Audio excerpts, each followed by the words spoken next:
Today, we are going to be interviewing the other owner of Try Healthy. We'll be bringing Paul on here shortly, and helping me with that is going to be Ramsey. But first, let's see this intro to get to know Paul a little bit.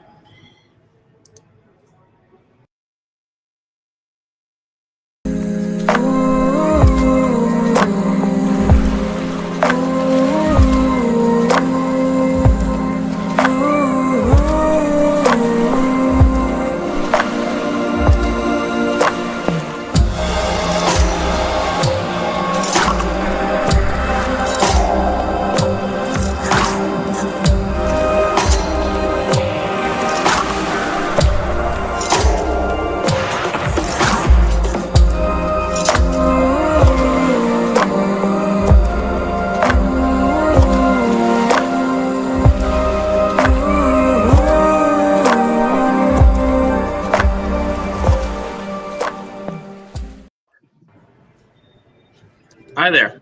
Hi.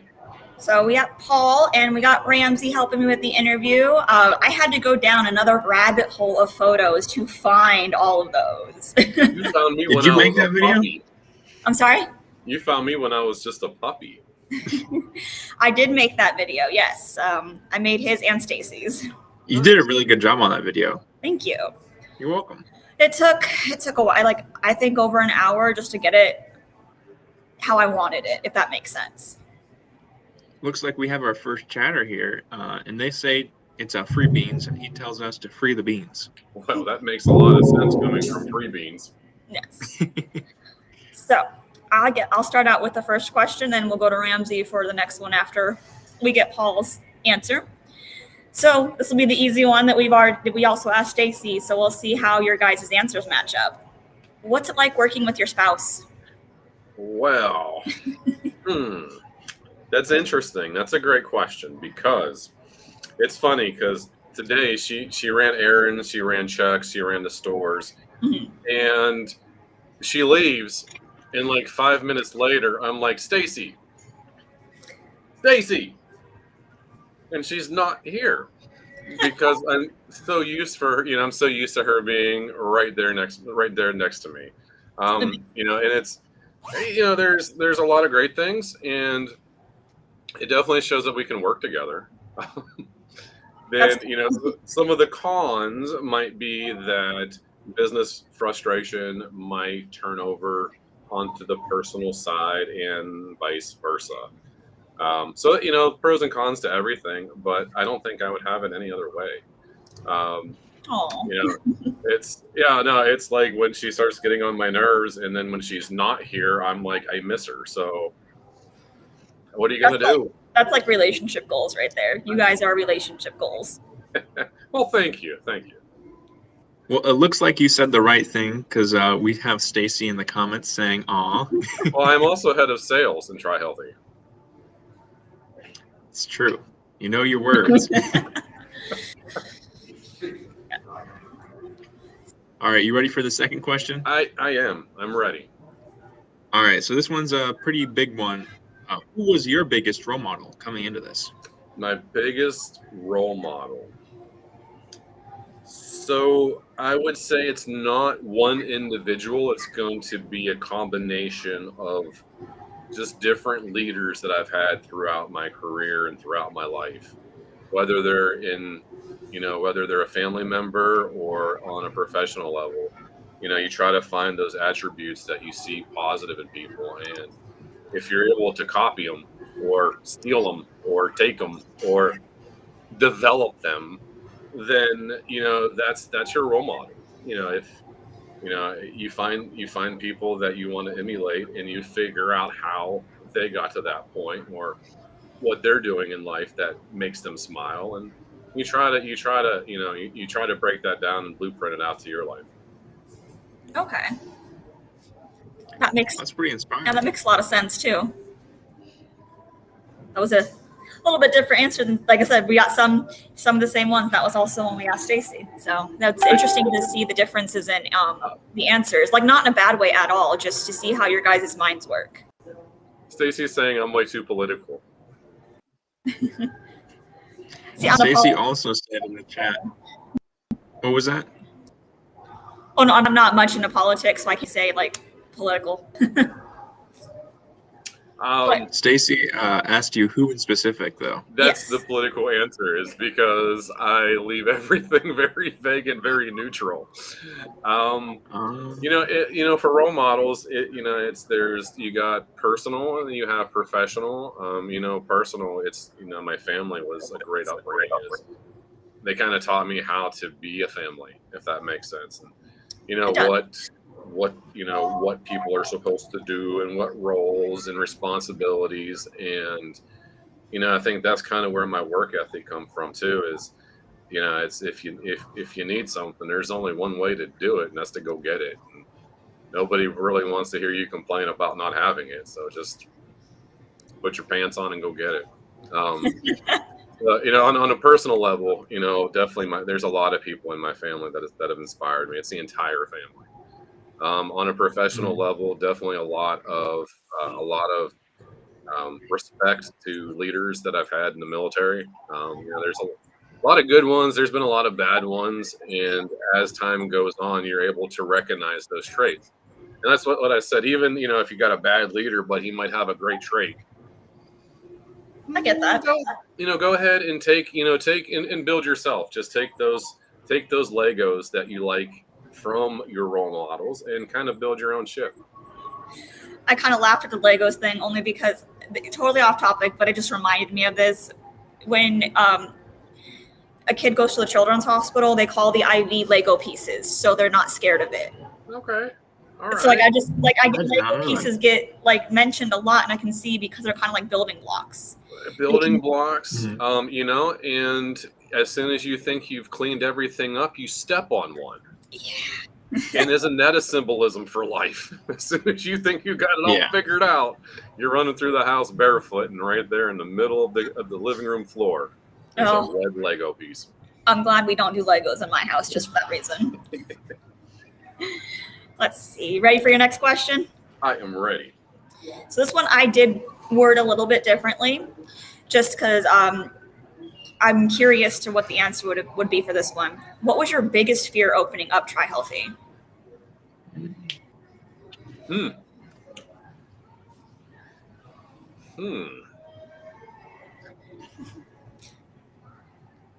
knew that one would stump you a little bit. So, I think at some point, like if you're a business owner, or if you're going to be opening a business, you are able to convert fears into something else, like energy or motivation, or that's the fuel so you don't fail. So that was a tricky question. The way you worded it is, there's not much out there that I'm going to fear in the business world. It's more about the preparation. And if you do fear, that's just the fuel to motivate you to prepare more for that situation. Like in our business, we're always doing something, whether it's a dumb idea or a bright idea, or we're always trying something new. And if we fail at a project, it's more education. Let's take that data. So again, that was a political answer. I didn't answer your question at all. I don't know what my biggest fear was. Like, you didn't have any fear? I would say I would fear that it would fail, just because what if that's, you think it might be a great market, but what if other people didn't? That would be, at least in my opinion, that'd be a fear for me. It's like, oh God, I think this is a great idea, but what if it doesn't take off like I thought it was going to? So I think I've been desensitized from that type of fear. I kind of joke, as I've failed so many times, I finally figured out how to do something right.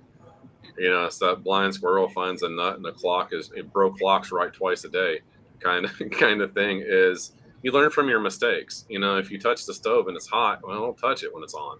Yeah. Doesn't mean you can't touch it. Just learn when you can touch it. We do. See, looks like we got Miss Mama Showers commenting, and Stacy. She Winners did. have no fear. Yes. Also, the ouch for the Lego piece question. Yes. Yeah. No fears. You're a fearless leader. excitement. Stacy Well, says no snakes, fears. snakes and spiders do fear me. I do. You throw some snakes out there, I'm a little squirmish. See, what is it? Opening a spiders? business, this is a good thing for Doug. Opening a business you can't afford. The thing is what greater motivation, man? Like if you got to feed the family, you're not waking up at 7 a.m. anymore. You're getting up at 6, and if they're still hungry, you're getting up at 5. And you build that work ethic to where you know what it's like to be hungry and you're always going to eat. So now you're getting up at 5 every single day because you know what it's like to have those hunger pains. And that's the fear of failing, Dylan, is now it's become more of an excitement for me, or a thrill.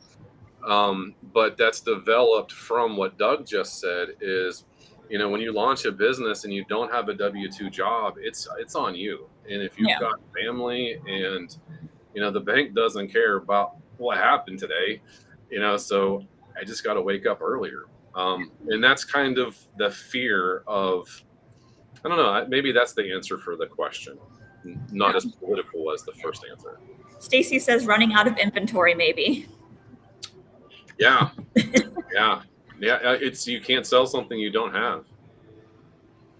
And depending on the business too, like for us, we have consumables, so our products expire.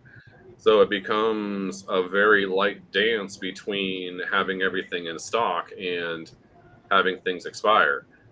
Or if you have a product company, those things don't expire, but you still have to worry about it. We're in a mall. Yeah, because even if something doesn't, sorry, it's all good. Like even if something doesn't sell, and let's say you're a clothing, brand, it's still gonna, get dusty, and people are gonna forget about it. If it's been out for years. Well, and you spent money on that, right? Mm-hmm. Even you put $10 into a T-shirt collecting dust. That means you don't have $10 to make other inventory to make you money on that inventory. So, yeah, I mean it's a delicate balance, and it's difficult. I'm moving again. Sorry. All right. Well, while she's moving, are you ready for your second question? This is number 2. Number 2 from you. Number 2 from me. Number 3 in total, I believe. Let's do it. I am ready. All right. So, how do you define your success? Okay. How do I define my success? I think it goes back to question number 1 on role models. Is, at one point I was 20 years old and dumb and stupid, running around like an idiot. And I had role models in my life that kind of put me in the right direction on certain things. And when that happened to me, that's, I got great admiration and I wanted to acquire the same type of quality. And as I get older, I'm trying to express some of those qualities that I've obtained from my role models. And if I'm able to exhibit some of those, I would call that being successful. So would you say the business as it is right now is successful, or are we still working to get there? I think we've hit some success. We've had enough success to where we have confidence in what we're doing. And, when you look at a macro scale, I think that's more than most. And having confidence is half of the game. If you've got the confidence to play, you're not going to hit the ball unless you swing, right? Mm-hmm. I mean, we're out here swinging every single day. Seems like Stacy said we're 80% of the way there. Yeah, we're 80%. Yeah, I would say that's an acceptable answer. Is we're 80% there. That makes sense. Let's see. Okay, so this was kind of piggybacking off of my last question. So what was the most fun about opening up? The commotion. The commotion. Yeah, we put a pot leaf in the mall. 2 malls, actually. Yeah, malls. 2 malls, 3 malls, a couple. Yeah, 3 malls. We put the pot leaf on the news. We're making the pot leaf acceptable. And, that's still what excites me is being able to build those bridges in the community for acceptance, breaking the stigmas, and that's exciting for me. Yeah, I'm a pretty big cannabis user, but I'm very productive as well. And there's other people out there like us, and the more people that we can educate, then I think the bigger the community can get. So that's part of my excitement. I feel like touching on what you were just saying right there, if more people stand out and prove to people that, stoners aren't lazy and stuff like that, and it's just a stigma, then people aren't gonna, fall back on that anymore. When you look at our staff, they eat healthy, they drink their milk. I mean, we're you're hydrating, we're self-conscious of our environment and what's going on around us. See, Stacy says he loves hoopla. I love hoopla. I like hoopla more than the game sometimes. And I think that's because hoopla never disappoints. Example, right? If you go to a pregame football, if you go pregame at a football game, you're going to have fun. Doesn't matter what the score is. That's why I like the hoopla. Well, yeah, I mean, if you ask me, I think one of the most fun parts about my experience here at the job was when we did that reggae nights, and we had so much build up for that, and then the relief when you show up and you see people are actually there, and a lot of people, more people than we expected, was awesome. Yes, that's scary too, Ramsey. We did that and we put it together in about 3 weeks, but it was a lot of work and pressure, and you guys felt the stress. But when it all comes together, that's the feeling of success. If you're able to do that, put together something like that. I mean, and Dylan, that's what excites me. That's kind of a summary of all the answers. Right there is what we did with reggae nights, and there's a lot of hoopla too. Nothing wrong with that. And like I said, breaking the stigma. Like, I don't understand why it's such a big deal when it's something you can grow yourself. It's part of nature. It's not like you are passing out Valium. You're not passing out coating products. You're giving things that you can find in nature. Well, I'm sure if you could grow aspirin in your closet, they would probably make that illegal, an illegal activity as well. Yeah. And it's part of, that might be part of the reason why it's so controlled is the abundance it could be. And the lack of other needs that we would have in society because of this abundance of product. The world is supply and demand, and that's how you control the economies. This unfortunately is true. Speaking of demand, we have one of our Facebook people coming in, Doug Bolton Jr., said he needs another one here so he can work part-time while he runs his biz. Well, this is interesting. So Doug is from the Tri-Cities, which is Johnson City, Kingsport, and Bristol, Tennessee. They call that... That's where you guys started off, right? Tri-Cities, that's right, which is Tri-Healthy is from the Tri-Cities. So that's just an interesting fact. So very interesting.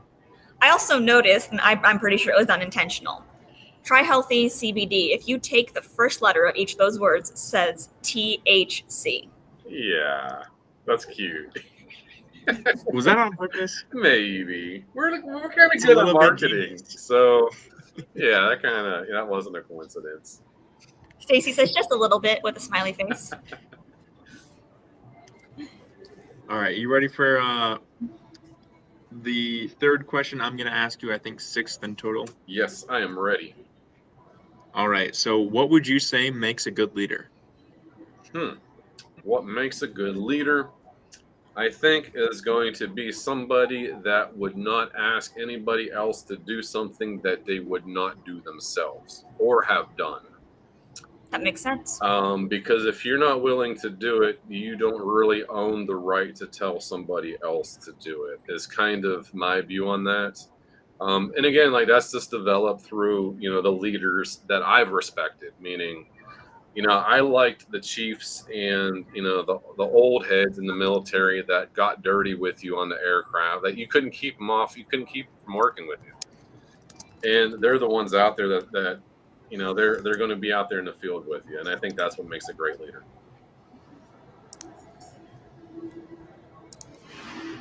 Yeah, I like that answer. Oh, did we lose Ramsey? I think he has a customer. Gotcha. Okay.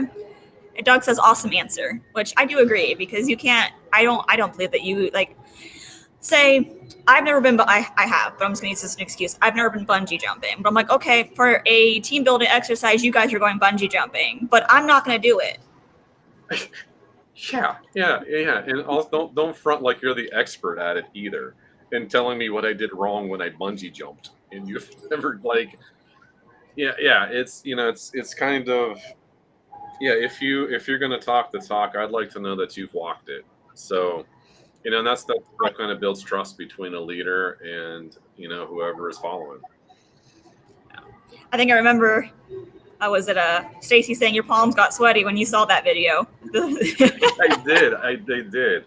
You know, and that's part of, we talked about like the fear, like that's fear, right? But is it excitement too? It's kind of that blend of, I think, healthy living, you know, and that's why I never feared opening up Try Healthy or doing reggae nights, or it's more of that the controlled adrenaline, the controlled fear that you convert into your energy, which keeps you going.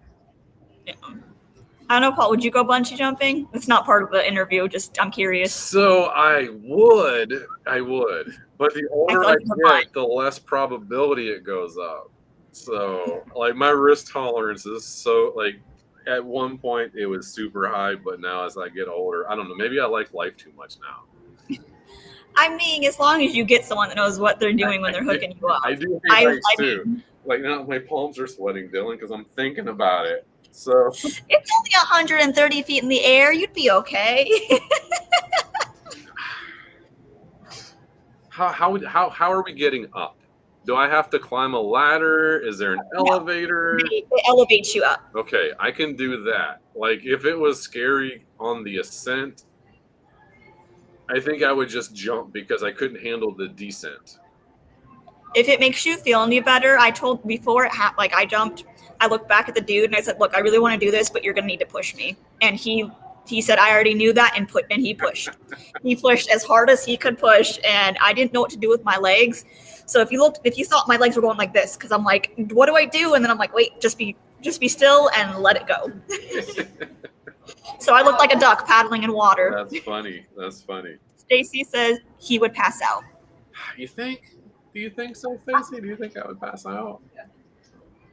I mean, if you like adrenaline, I mean, she says yes. Like, I'd be willing to try it to see what happens. I don't think I'd pass out. Gosh, I'd have to change my shirts though. My armpits would be so sweat. I'd have to wear a tank top.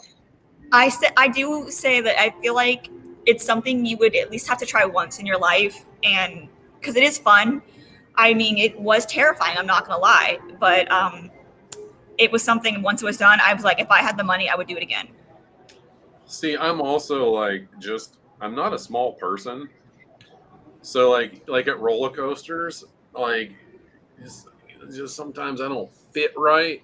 So that's what I'm concerned about bungee jumping, is I'd have to check the load capacity on the cord for sure. So fun fact, they actually have different ones for height and weight. I had the smallest one because I'm obviously a small person, but my friend, who he's no longer with us, my friend went before me, and he was 6 foot, and he wasn't skinny, and he went right before me, and he had so much fun. Well, I might have to ask him to double it up. Can you put one on both feet? Both feet and my hips. All right, I'm back, by the way. Just had a customer. He didn't buy anything, but I educated him. So hopefully next time he'll buy something. Nice. That's always a good thing to educate.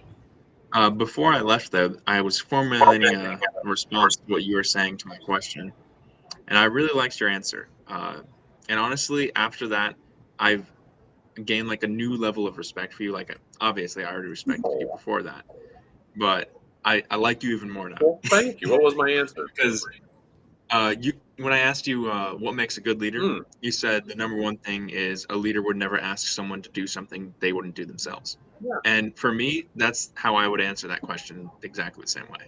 Well, yeah, I think, and again, it's, I have learned that over years, and just who I respect, the role models from that first thing is, the guys that told me to go do stuff, and I know they wouldn't do it. I'm like, whatever, like, fine, I'll go do it because you told me to. But like, the guys that are like, it's like, no, chief, like, stay in, I got this, like, go, like, get away. Those are the guys that I had a lot of respect for, because they're going to roll their sleeves up and they're going to knock it out with you.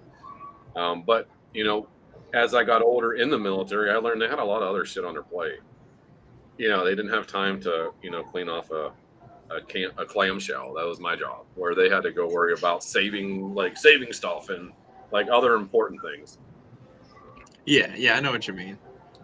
So I have now the silly question. You and Stacy each got a silly question. You have been given an elephant. You cannot give it away or sell it. What would you do with the elephant? I would eat it. You would eat it.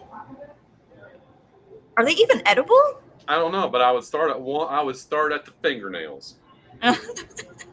Here's why. Because right now, if I had to eat an elephant, I would feel completely overwhelmed. So what's the best place to start eating the elephant? At the toenails. Be really just crunchy. trying to get something started. No, it's kind of like just an analogy for life. Is if you got a blank sheet of paper, gosh, it's hard to write a story. You just get that first thing going, and then everything else is downhill. It's the same thing. Like if you're overwhelmed with this elephant in the room, you just need to start eating it.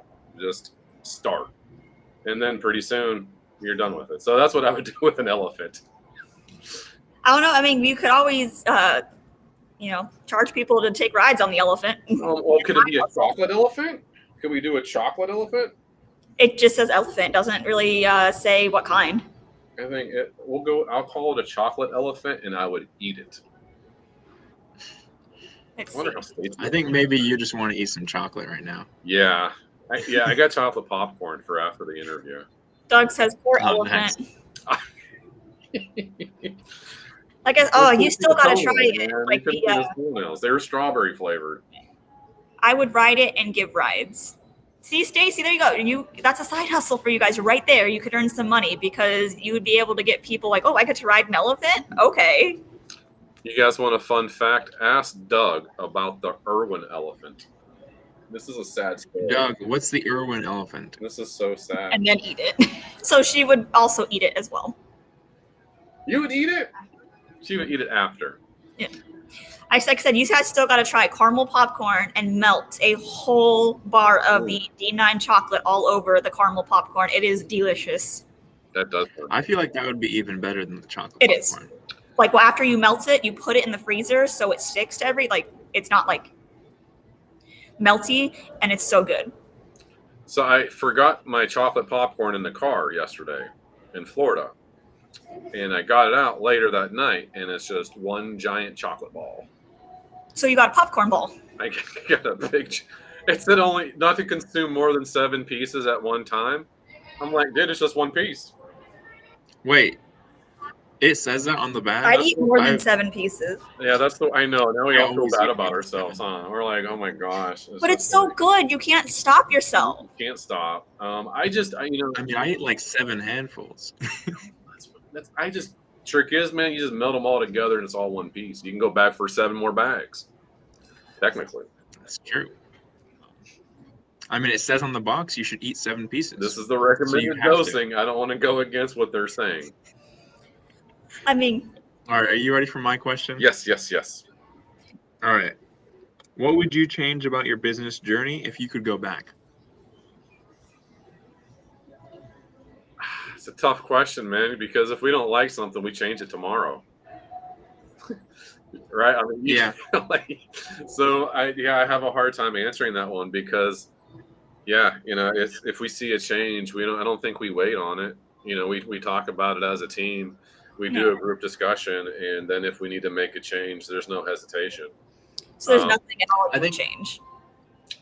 I think more like the question is asking if you had the knowledge you have now, was there anything you did wrong in the beginning that you would have changed? I wouldn't have the knowledge today then if I didn't do it wrong back then. I guess. You see what I'm saying? It's all about the scars that you have. You got to build that scar tissue.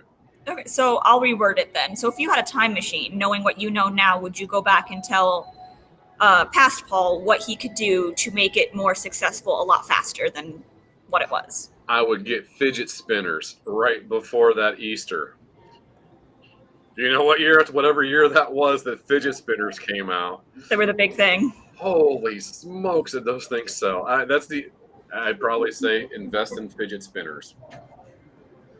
Well, we probably would have made like special fidget spinners that somehow get you high at the same time. Man, I almost, you know how like my brain works, right? And we're right in the mall, and I'm seeing like, yeah, I almost went straight fidget spinner, but I didn't. Stacy held me back.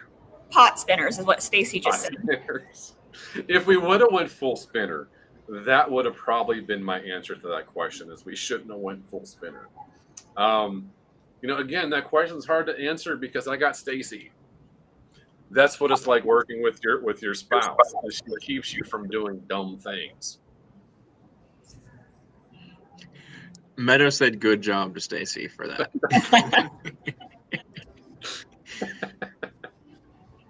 She says all things. But yeah, no, that's a really good question. Again, it's we fail, we learn, and we digest and we consume, and we just don't repeat. If we do repeat, then that's our own damn faults. We should have learned. So this question comes from you being a veteran. So was it hard to adjust back to civilian life after getting out of the military? Because I know there's structure. I know I come from a military family, and I've seen, like with my brother, how sometimes he still is in those, how he stands, how he does certain things. And I'm like, you're not in the military anymore. He goes, it's embedded. Yeah. Well, let's take a look at this from a macro view, Dylan. So I got out in 2005. Mm-hmm. It's now 2023. I haven't held a job since I got out of the military. But you own a company. Out of necessity, because nobody else would employ me. So I guess that is. Yeah, I guess there's a lot of difficulty to transitioning, is to the fact that I couldn't keep employment to where I had to develop the cult. I mean, and you guys know our culture. It's not military, but there's a flavor to it. There's some structure. And I think our business is half military, half locker room. Is kind of our business. But yeah, there's a lot of trouble, a lot of problems transitioning to where. Different culture, different structure, and we're always hurry up and wait.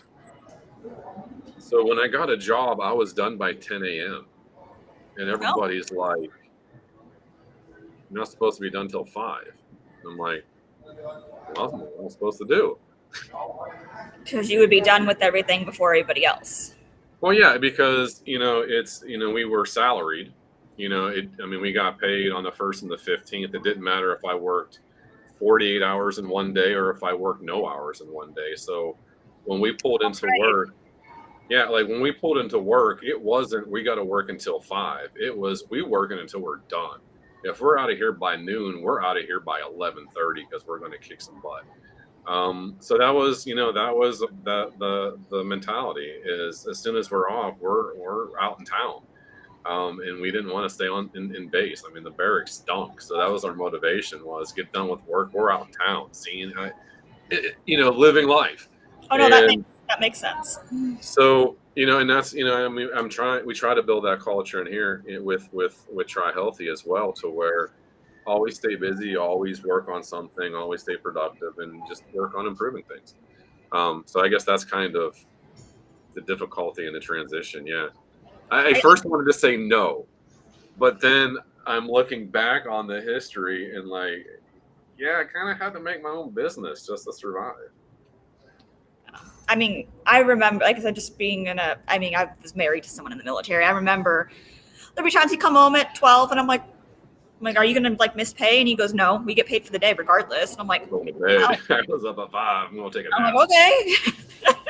It was very different for me, just like not in the sense it was different for you, but just being there and seeing how different it was for being on base and seeing how everything operated versus just hearing about it.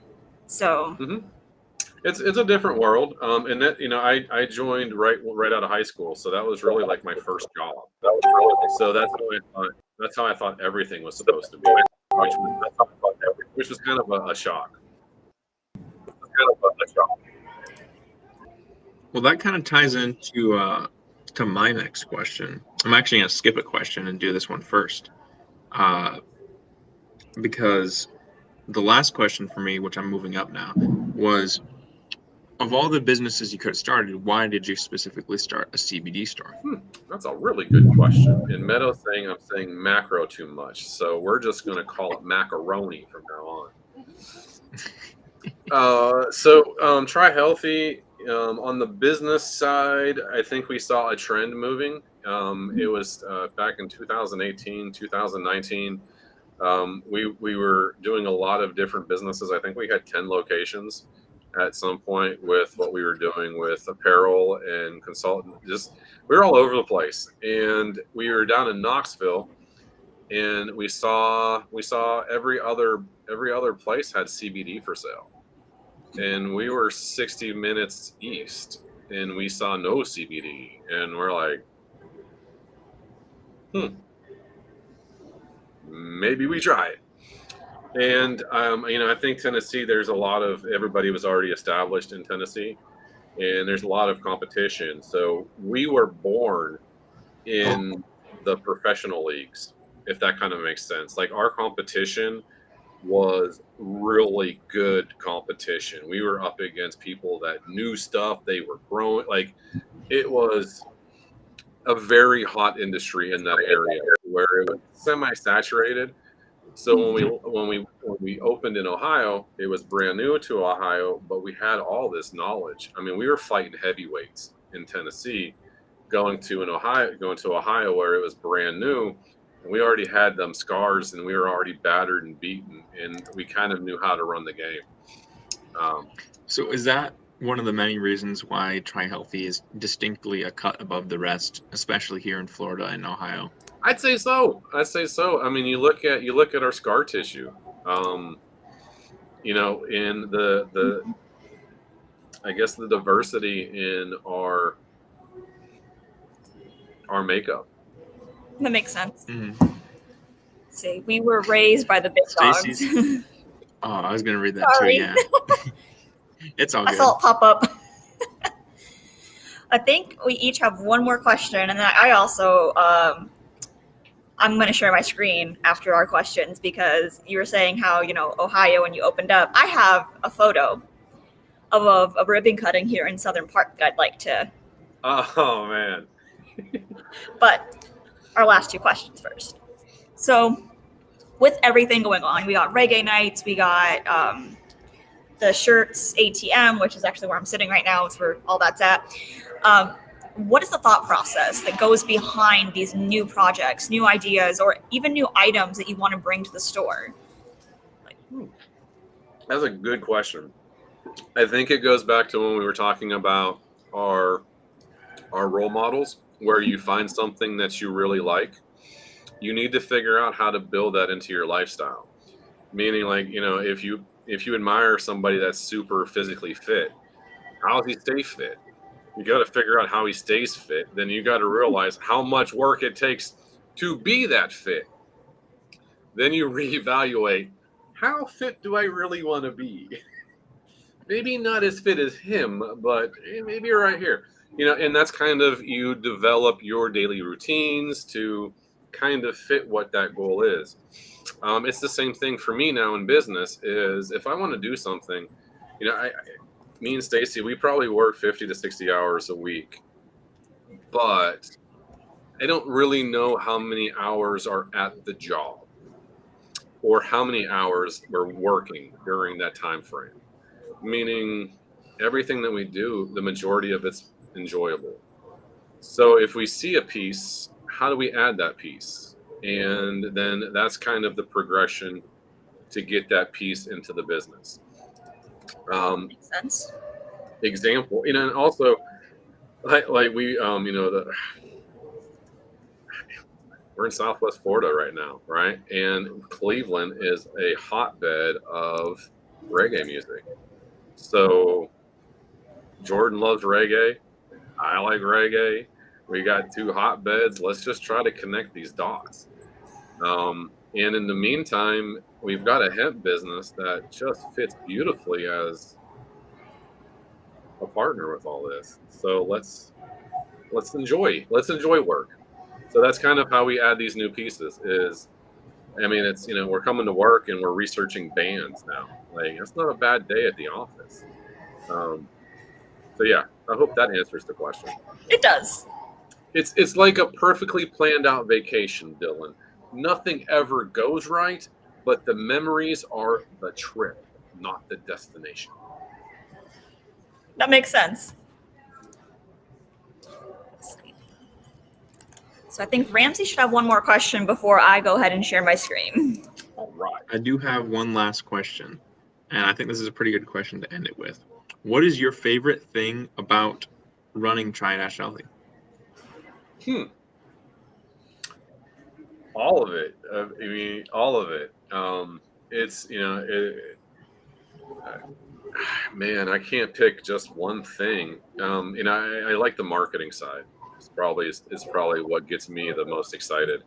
And with the Reggae Nights, it's all about branding, marketing. It's a new brand. It's establishing the image. And, I go to bed and I'm excited about waking up to work. And, that's the answer for the definition of success is, you're struggling to fall asleep because you can't wait to go to work the next day. It's almost like the whole, I'm starting school the next day and I can't sleep. I know. It is, and we create projects, like what we did with Noodles. And if we're able to tie something in and create that excitement, and I don't know, that's just fun stuff. And it might be out of our comfort zones, but that's how we develop as people. And that's how we develop that scar tissue, is pushing ourselves out of the comfort zone, and we expand ourselves. That makes sense. And I'm pretty sure with that Noodles thing, we've gotten Try Healthy as Noodles fans after that. Oh, I'm a Noodles fan. I mean, it's kind of hard not to be a Noodles fan. It's nice. It's just so charismatic. I think I followed her on 3 or 4 different platforms. So I'm just scrolling through stuff, and now I get Noodle stuff, and I'm like, oh, it reminds me of the interview. It's just good memories, and yeah, that's fun. I know. Speaking of, go ahead. If you guys haven't checked out the interview, it's on our YouTube at Try Healthy CBD. Give us a look up, and we have plenty of other awesome content on there. I think I also in our work chat sent you guys the newest Noodles video, which was him with the gold chain, and she's got such a good sense of humor. It's great. I love it. So I'm going to go ahead and share my screen, and it's going to be Southern Park and Eastwood, just because, it was a trip going down your photos, just seeing everything. And I'm like, man, everybody looks so different. Working with Chris, and I saw the picture of Chris. I'm like, that's Chris? Oh my God. So let me go ahead, and we're going to go ahead and I think we're going to start with, you went down so many rabbit holes. I did. There was so many photos, because even when where did you find the Navy photos of me? They're on Facebook. They're on your Facebook, yeah. Okay. It took a long time, but yes. So we're gonna go ahead and let's see. So once we're on Paul's Facebook right here. I had them up. Hold on. Right here. That was Eastwood right there. Mm-hmm.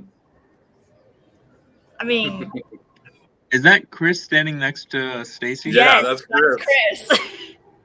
Oh my. Who's the person standing next to Chris? That was Billy. So you guys only had 4 employees at the time, or 2, including yourselves? No, we had Southern Park open at that time too, and I think we had we were also open in Tennessee at that time. So the Southern Park Mall was the first location, not including the Tennessee one? So it started in Tennessee as a kiosk. Then we did Southern Park as a kiosk.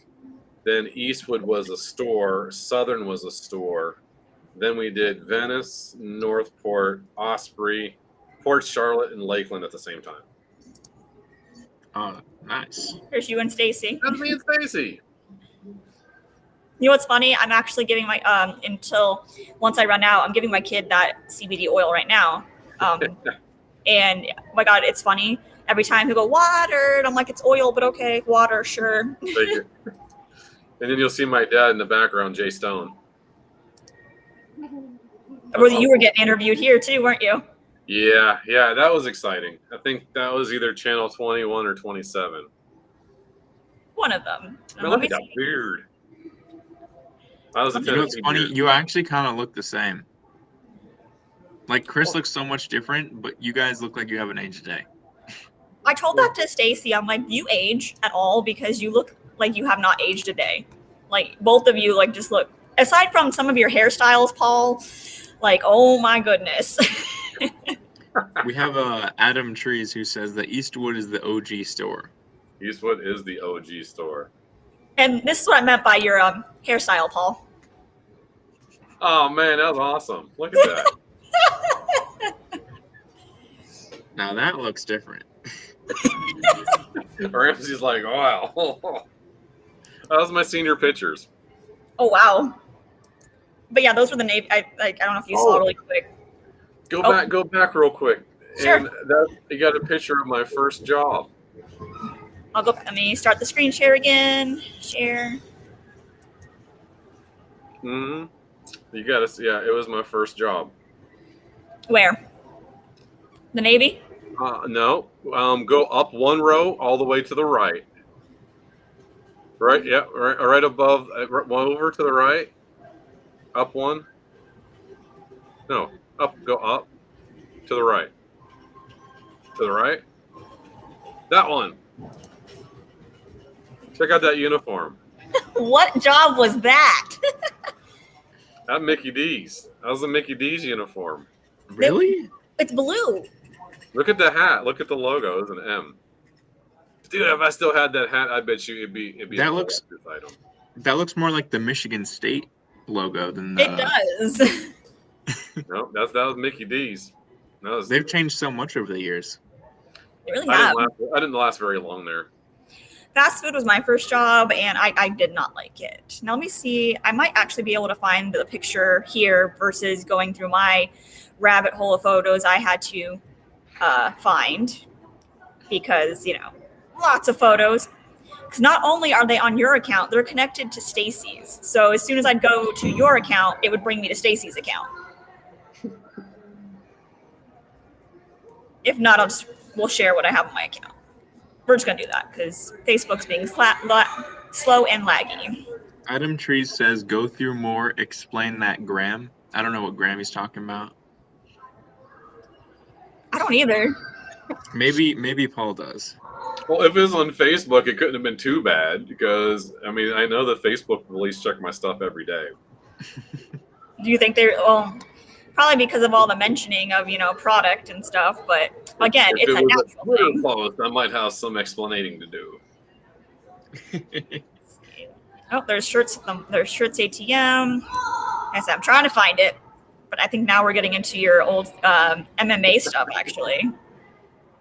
So we're just gonna do it this way. That's a good idea. Adam Tree says we should find a weird picture and have you explain it. Okay, I'm down. So we'll do that. Let me. This is the one I found originally, and we'll go. There we go. There's the Southern Park one.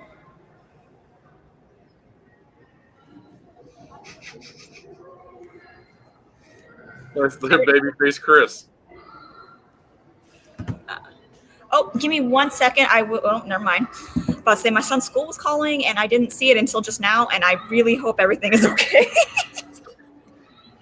Priorities, Dylan. Priorities. According to Adam Trees, our YouTube is only 2 subscribers away from 420 subscribers. So Wow. after that, we have to take away the subscriber button. I think so. I think we shut it down. Okay. Like we So I just guess- think if we go up to 422, we just be jerks. So 2 people unsubscribe. Yeah, I would unsubscribe. So I guess what we're gonna do a couple of these random photos and explain before we end the interview. I'm gonna share my Alright. screen again. Just be prepared, Paul. Whew. You got this. Again, I prefer Facebook over Twitter on the pictures. See, now you're gonna make me want to go look at your Twitter. You shouldn't have said that. Okay, let's see. What is this? Explain the face and everything. What is- Okay, so this is me thinking that we should run a 5K in October in Ohio when we haven't ran for a while, and that's what I look like after it.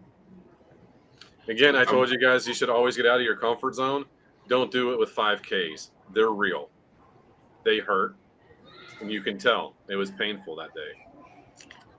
Yeah, I went to the gym yesterday and I did not get anywhere near a 5K. No, I came in 900 and 185th place. I mean, how many people were doing it? 12. How did you get so bad? That explains the face, doesn't it, Ramsey? Yeah, I guess so. Adam Tree says the only running he does is running late. That's what I thought I signed up for. I didn't know we were in a competition. Oh, it was a competition, huh? I got it all sidetracked. Thought we were all running late like Adam. I was winning that one. Let's. That's why I got the 1 in there. They thought I won. Should I go up or should I go down? I don't even know where we're at in my life at this point. Well, there's pictures of pictures being taken. So you got your Navy ones. We've got the Eastwood Mall, and then you keep going down. Southern Park. There's my underwear. Wait. Did you see my underwear? I can tell you about that day. Oh my God, are those ducks? Yeah, go ahead and click that open. That was our opening day at the Southern Park Mall. That was my uniform. That's probably what it says. What's it say? Sneak peek of my outfit today, Monday mantees. There you go. I almost just spit out my drink when you said that was your uniform. Wait, you just wore that? No, I had them underneath, but that was my game. Like that was my lucky socks. Why I had to tell the world, I don't know, but that was my duck gutchies. Stacy said they're good luck ducks. She should know.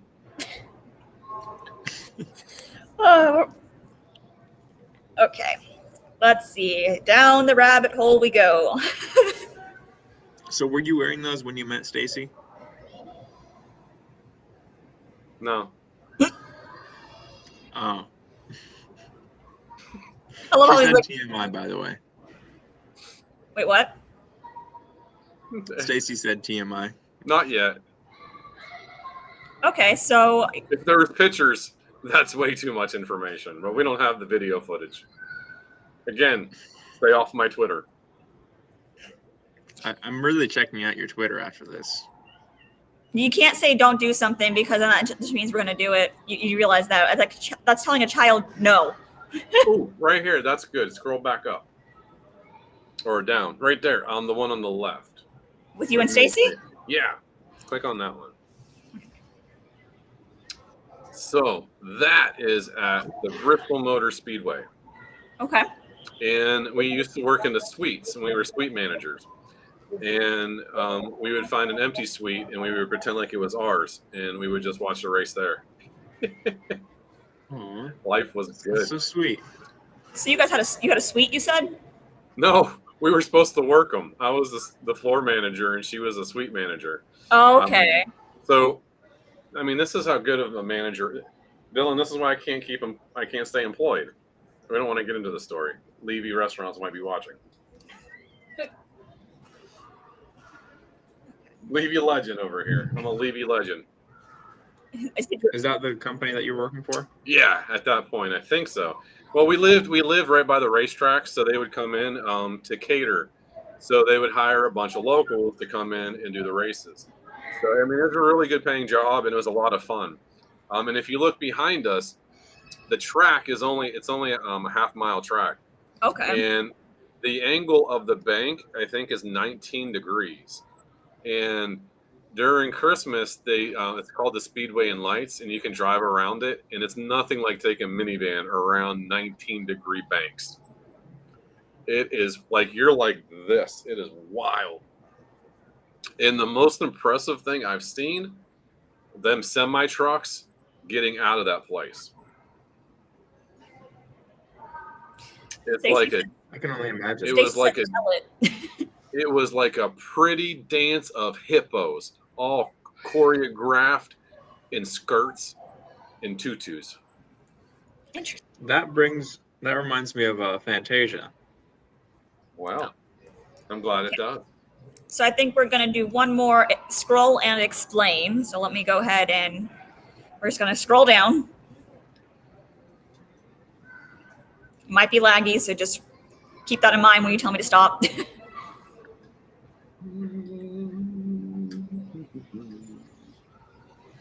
Oh, there's some fighters. Right here? Yeah. Okay. So what was behind this? Oh, man. So we're in Macon, Georgia, I believe.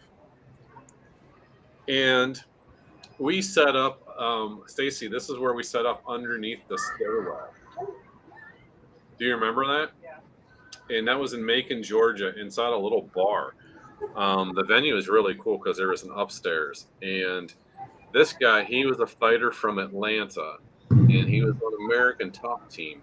And he was Russian. He didn't speak a lot of English, but boy, that kid could fight. And then that's his family. That's his dad and his mom. So he had the support system with him. Yes. And American Top Team out of Atlanta is a really, really good gym. And Atlanta and Macon, Georgia is probably 2 hours from each other. So he was kind of the hometown boy. I think he might have been the main event too. But yeah, dude could fight. Nice. So we're going to go ahead and stop the screen share. That was, kind of a trip down memory lane there for Paul. No, a little bit. Yeah, I know. Yeah. Let's see, Adam Trees. His mom looks like she could kick my butt.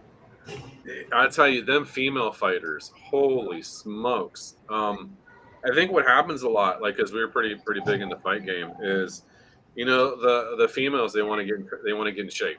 So they'll come into an MMA class, they'll learn some kickboxing, turbo kickboxing, and then they'll end up punching somebody in the face and be like, "Oh, that felt good." Oh, that makes my face hurt thinking about it. Well, and then what happens is, some of the competitive juices come out, and even in people that never really thought that they were competitive, is because, again, you start developing skills and you become better at something than somebody else. That feels good.